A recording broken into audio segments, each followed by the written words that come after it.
En este vídeo vamos a contar un poquito acerca del proceso por el cual los organismos producen sus gametos, sus células sexuales. Este proceso se denomina meiosis.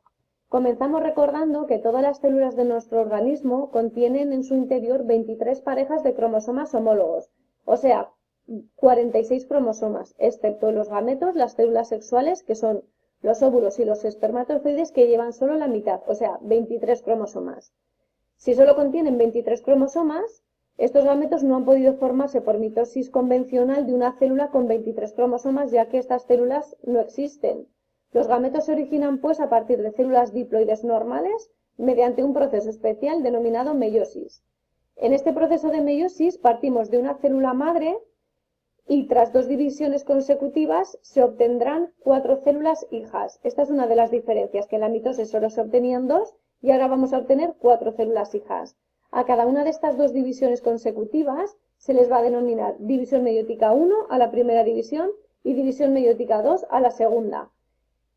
Tras este proceso de meiosis obtendremos óvulo y espermatozoides haploides, que solo han recibido un cromosoma de cada par de cromosomas homólogos iniciales. En realidad no reciben el cromosoma completo, sino que reciben solo una cromatida hermana de cada cromosoma, ya que partimos de cromosomas que se han duplicado. La unión de estos gametos haploides tras la fecundación darán lugar a un cigoto que va a ser diploide. Si los gametos fueran diploides y no haploides como son, el número de cromosomas tras la fecundación se duplicaría, entonces de generación en generación se irían duplicando el número de cromosomas, de modo que esta meiosis es absolutamente necesaria para mantener constante el número de cromosomas en especies de reproducción sexual y que todos los individuos de unas generaciones y otras pertenezcamos a la misma especie. Vamos a comenzar por la división meiótica 1. Hemos dicho que partíamos de una célula diploide que contiene el ADN duplicado, o sea, venimos de una célula que ha estado en interfase y que en esa fase S de la interfase se ha duplicado su ADN y sus centriolos, si estamos hablando de células animales, como es el caso. De modo que cada cromosoma presentará 2 cromátidas hermanas, o sea, tenemos los cromosomas en forma de X. Esta división meiótica 1 consta de las mismas fases que la mitosis y lo que va a ocurrir es que se van a separar los cromosomas homólogos. Si consta de las mismas fases que la mitosis, la primera fase será profase 1. En esta profase 1, las células animales se mueven los centriolos hacia los polos. Comienza a formarse el uso mitótico entre ellos, los cromosomas se hacen visibles. Y ahora lo que va a ocurrir, esto es diferente, es que los cromosomas homólogos se emparejan entre sí y se va a producir un intercambio de material genético entre ellos mediante quiasmas. Estos quiasmas son los entrecruzamientos que se producen en los cromosomas para que se obtengan estas recombinaciones, ya que esto es una fuente de variabilidad genética.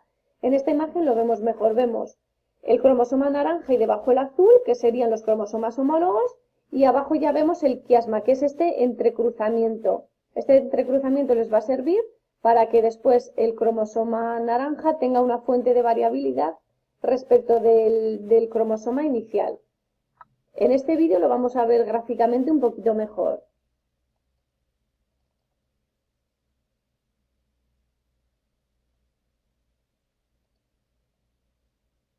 ¿Veis? Se producen estas X, de modo que al final el cromosoma obtiene una información genética diferente a la que tenía de inicio.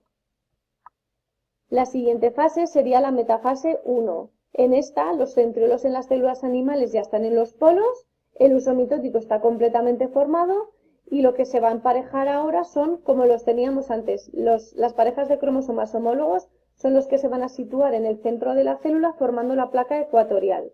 De modo que cada cromosoma se unirá por su centrómero a esas fibras del uso acromático.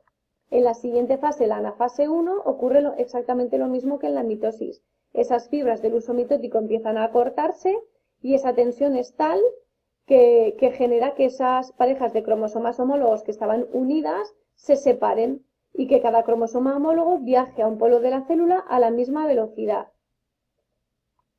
En la telofase 1, que es la siguiente fase, lo que ocurre es que esos cromosomas con 2 cromátidas cada uno tienen forma de X llegan a los polos celulares, se regenera la envoltura nuclear, el ADN pasa de cromosomas a cromatida, se hace visible el nucleolo, etc. Y a continuación se produce una citocinesis, o sea, la célula se estrangula y se obtienen dos células hijas y una interfase de duración variable. A continuación de esta interfase de duración variable tendrá lugar la siguiente división meiótica, o sea, la división meiótica 2, y es un proceso de mitosis ordinario, ¿de acuerdo? En el que veremos que se separan esas cromátidas hermanas al final. En la profase 2 lo que ocurre es lo que hemos visto hasta ahora. Los cromosomas se hacen visibles, se disuelve la envoltura nuclear, se inicia la formación del uso metótico. En la metafase 2 los centrosomas ya están situados en los polos de la célula con el uso cromático completamente formado y los cromosomas se sitúan en la placa ecuatorial y de nuevo están unidos al uso metótico por sus centrómeros. En la anafase 2 se acortan las fibras del uso y se separan ahora cromátidas hermanas de cada cromosoma, y en la telofase 2 lo que ocurre es que esas cromátidas hermanas llegan a los polos celulares, esos cromosomas se disuelven y dan lugar a la cromatina, el nucleolo se hace de nuevo visible y se regenera la envoltura nuclear. A continuación se produciría la segunda citocinesis y el resultado son 4 células hijas con la mitad de cromosomas que tenía la célula inicial. Aquí lo vemos mejor.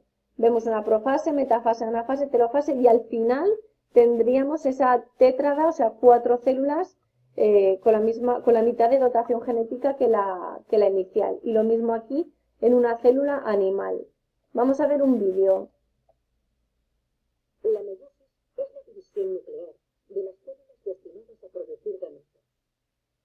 Cuando el ADN se condensa, da lugar a cromosomas formados por dos cromátidas. Los cromosomas homólogos entran en contacto íntimo e intercambian parte de sus cromátidas hasta que se repelen y empiezan a separarse. Durante este proceso, la membrana nuclear y el nucleolo desaparecen. Los cromosomas homólogos todavía unidos se colocan en la placa ecuatorial del uso acromático hasta que se separan y se sitúan cada uno en un polo celular. Se forma una nueva membrana nuclear y el citoplasma se divide en dos. Tras una breve interfase, los cromosomas se contraen, la membrana nuclear desaparece